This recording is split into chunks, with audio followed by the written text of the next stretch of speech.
Esto pasa en la tribu. Programa.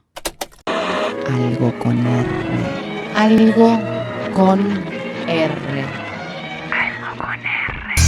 44 minutos pasan de las 7 de la tarde, seguís aquí en Algo con R, en la 88.7 o bien fmlatribu.com para escucharnos desde cualquier parte del planeta, y abrimos el espacio de la Defensoría de Laburantes con Tamara Rossi, abogada de la misma. ¿Cómo anda, compañera? ¿Bien? ¿Qué tal? ¿Cómo están? Muy bien por acá. Contenta de estar de vuelta como cada 15 días. Claro, no nos hemos cruzado porque yo suelo venir los lunes, escucho mucho de la DEF, escucho mucho. No, vinieron las chicas de la DEF, dijeron esto, dijeron lo otro, escuchen esto, escuchen lo otro, y las vamos siguiendo. Venimos a conversar, así es. Incluso en el barrio, yo ando bastante por acá, acá y en la Casona Humahuaca, por ejemplo, y en otros espacios más, y la DEF es vecina.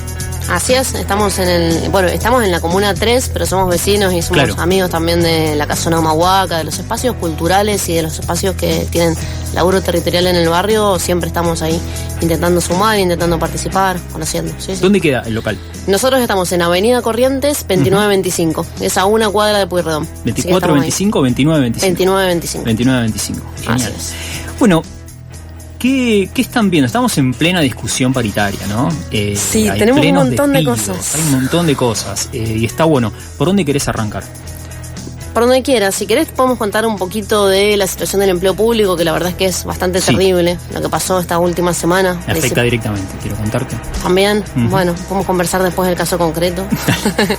Si querés, estamos asesorando y acompañando muchos de estas situaciones, porque también fue una metodología bastante cruel, una metodología violenta, una metodología... la verdad que para nosotros brutal, la forma en la cual se descontinuaron los contratos en el Estado. Antes del feriado largo, del feriado de las Pascuas, más de 15.000 personas y trabajadores y trabajadoras del Estado se les informó que no se iban a prorrogar sus contratos. ¿Esto qué significa? Básicamente que los despidieron con un engaño, una escaramuza, podemos decir, alegando o intentando contener cierta legalidad, porque como en el empleo público rige algo que los abogados de manera aburrida llamamos principio de estabilidad o estabilidad propia, de alguna manera, que es no puede ser despedido si vos sos de planta permanente. Claro. Bueno, el Estado, justamente aprovechando que en nuestro país hay miles de trabajadores y de trabajadoras del Estado que no están en planta permanente, por más que estén hace muchísimos años trabajando en el Estado, pero están a través de formas de contratación precarias, formas de contratación irregulares, que esto también hay que reconocerlo, del mismo Estado a lo largo de los últimos años ha promovido y ha garantizado que sea de esta manera, porque lo ha necesitado de alguna manera. Sería ideal, ya por ahí quizás para un debate más profundo, pensar por qué tuvimos que acceder a empleos con esa metodología. Bueno, este gobierno vino y dijo definitivamente no vamos a prorrogar y no vamos a renovar miles de contratos, dejando en la calle a miles de trabajadores y trabajadoras de todos los ámbitos que se te puedan ocurrir. Del Ministerio de Capital Humano, que cumplían tareas esenciales, como asignaciones de becas, prestaciones públicas, prestaciones sociales y demás.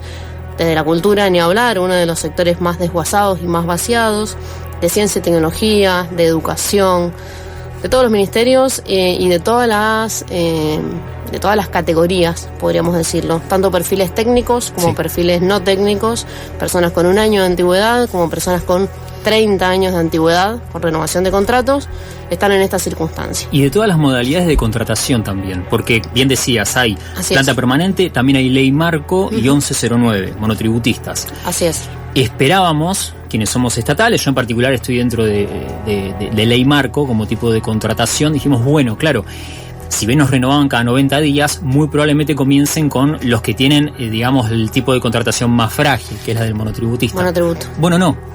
La verdad que hubo gente de planta permanente que también fue despedida, y personas de ley marco a los que no fueron renovados, y monotributistas que no fueron renovados. Obviamente, siempre planteando el despido, justamente por esto que decías antes, la fragilidad de la contratación que tenemos. Absolutamente, también es cierto, digamos, que hay todo un sistema, de alguna manera, en esto de cuando una persona ingresa en el Estado a trabajar en cualquier ámbito del Estado, en el cual se entiende que tiene que ir atravesando todas estas instancias o todas estas etapas, ¿no? Primero puede estar contratado, y la ley pública, la ley de empleo público también establece el tiempo máximo que cada trabajador o cada trabajadora, según el trabajo que cumpla, las tareas que haga, el área en el que esté, puede estar un determinado tiempo en un sistema, después necesaria y obligatoriamente debería pasar a otro tipo de contratación, claro, y así un poco como de manera progresiva hasta alcanzar la planta permanente. Total. Bueno, en este caso la verdad es que esa diferenciación no tuvo ningún valor y no tuvo ningún tipo de apreciación por parte de quienes llevaron adelante este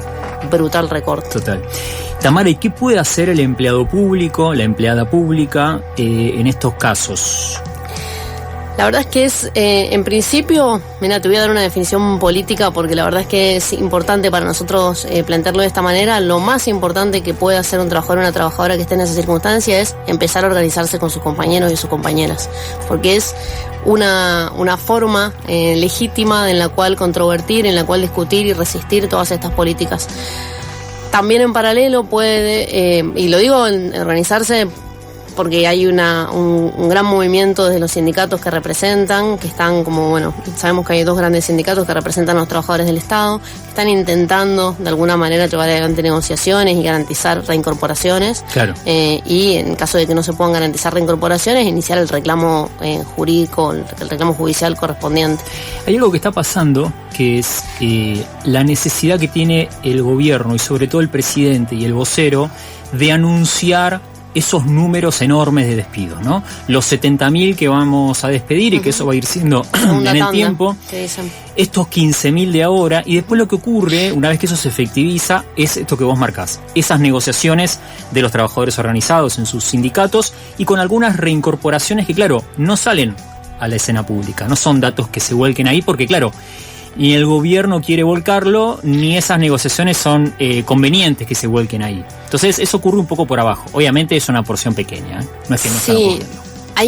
Hay algo discursivo también, me parece, como y reivindicativo de los despidos que se llevan adelante desde el Estado, que está vinculado justamente al discurso con el cual este gobierno llega al poder, ¿no? Con este discurso de el trabajador o la trabajadora estatal que no cumple con su jornada, que no tiene sentido su lugar de trabajo, que no hace que no tiene tareas, que está acomodada. Bueno, toda esa construcción que durante años nosotros mediáticamente y socialmente y en las redes sociales vimos cómo se desarrolló y como un caldo de cultivo de la derecha que hoy nos gobierna, hoy tienen un poco su correlato en esto, ¿no? En que haya 15.000 trabajadores y trabajadoras que fueron despedidos de un día para otro, antes de un feriado largo, de una manera totalmente ilegal e irregular, y que la gran mayoría de la población mire un poquito como de costado, quizá con compasión, quizá con lástima, quizá con pena, pero entendiendo que era algo necesario. Bueno, nosotros por lo menos lo que creemos es que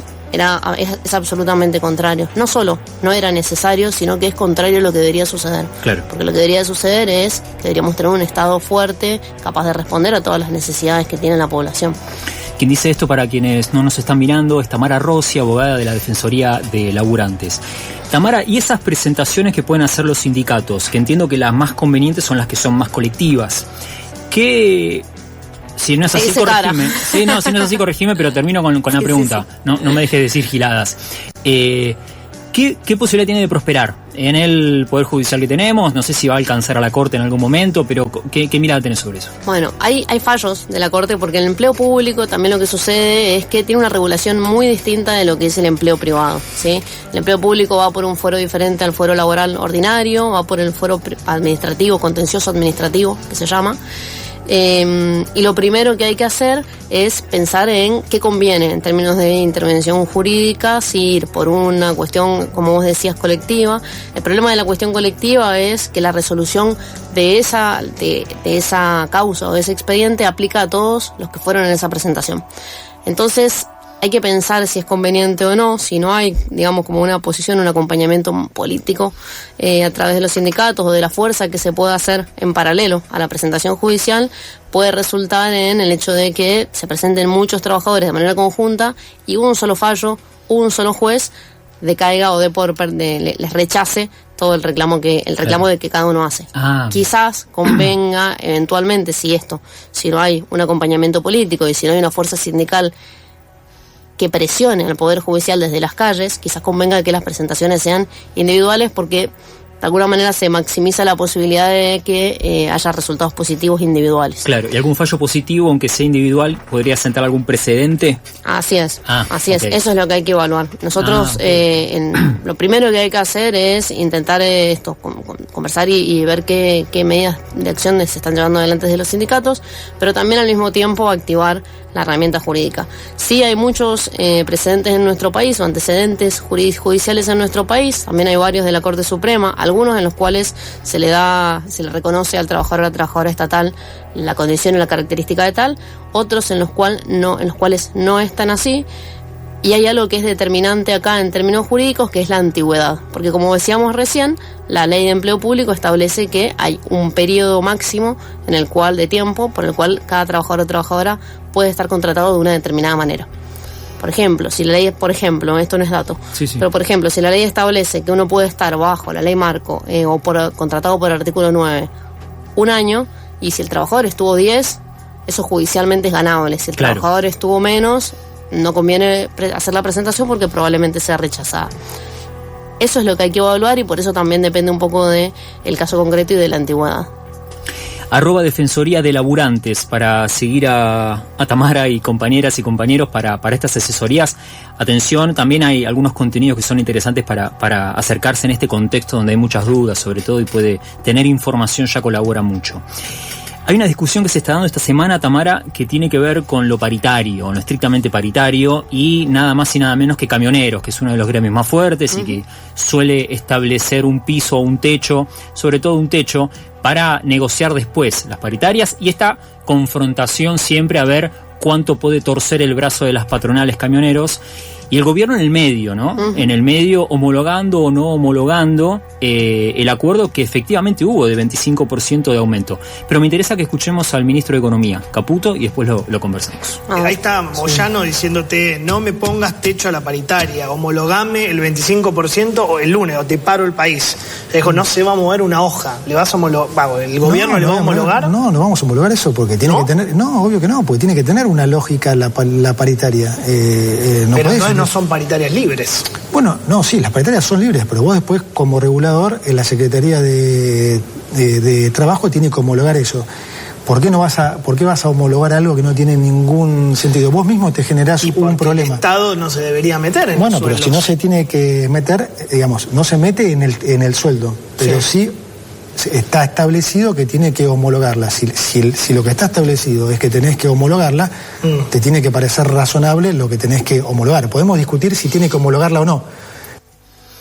Ahí lo que marca el ministro es que, el secretario de Trabajo recibe este acuerdo paritario entre camioneros y las patronales, y lo que dice Caputo es que el secretario va a ver si la homologa o no, porque quizás no es tan conveniente. ¡Viva la libertad!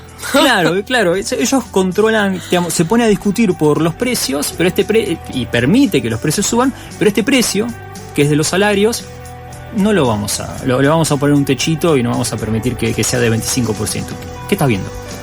Bueno, a ver, ¿qué opinar sin extralimitarme, ¿no? en mis comentarios? Es contradictorio, básicamente. En principio es contradictorio y además se está perjudicando claramente al sector trabajador que logra una paritaria más o menos decente. Cuando dice tiene que ser razonable, yo lo primero que pienso es en el aumento de más del 150% de las prepagas en los últimos 3 meses. Sí. Criterio de razonabilidad ahí no aplica. Criterio de razonabilidad falopa, perdón la expresión, pero criterio de razonabilidad falopa del ministro para ponerle un piso y para ponerle el pie encima a una paritaria que debería ser libre, sí aplica. A eso es lo primero para remarcar, digamos. Después, en segundo lugar, también aclarar, y esto un poco más quizás a una cuestión técnica, aclarar que es una facultad de... a mí todavía me duele y me cuesta decir Secretaría de Trabajo. Entonces, de lo que era, yo cuando hablo con los trabajadores y trabajadoras que acompañamos, les digo lo que era el Ministerio de Trabajo porque no lo quiero soltar. No estás perdón. Pero digo, la facultad es de homologar de lo que es la Secretaría de Trabajo, es una facultad. Pero eso lo que tiene como consecuencia es la obligatoriedad para las empresas y para los trabajadores de respetar ese acuerdo. Sin embargo, las empresas que firmaron ese acuerdo pueden igualmente cumplirlo, aunque no esté homologado. Ajá.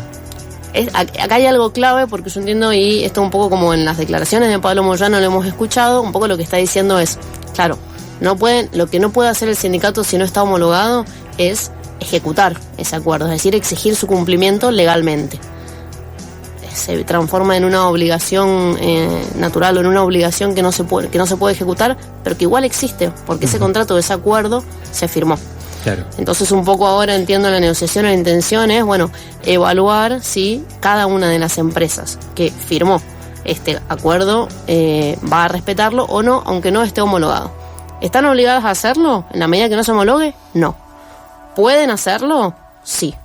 Y acá está la definición política, ¿no? Las empresas, y lo que dice Pablo Moyano, las empresas que no respeten el acuerdo que firmaron, aprovechándose de que la Secretaría de Trabajo no lo homologó, sufrirán un paro y no se les va a mover un papel. Nosotros apoyamos, por supuesto, desde ya, desde la Defensoría de Laburantes, la defensa que se lleva adelante de los salarios de los trabajadores y las trabajadoras. Te hago un punto acá, Tamara. Estamos en el medio de estas discusiones y de hecho lo que se abre o no es la posibilidad de un paro efectivo de transporte en estos días, según avance o no avance la posibilidad de ese aumento del 25%. Vamos a verlo dentro de 15 días cuando regrese la DEFE. Efectivamente. Tamara Rossi, abogada de la Defensoría de Laburantes. Gracias. @algo con R en Instagram. @algo_con R en Twitter. Esto pasa en la tribu.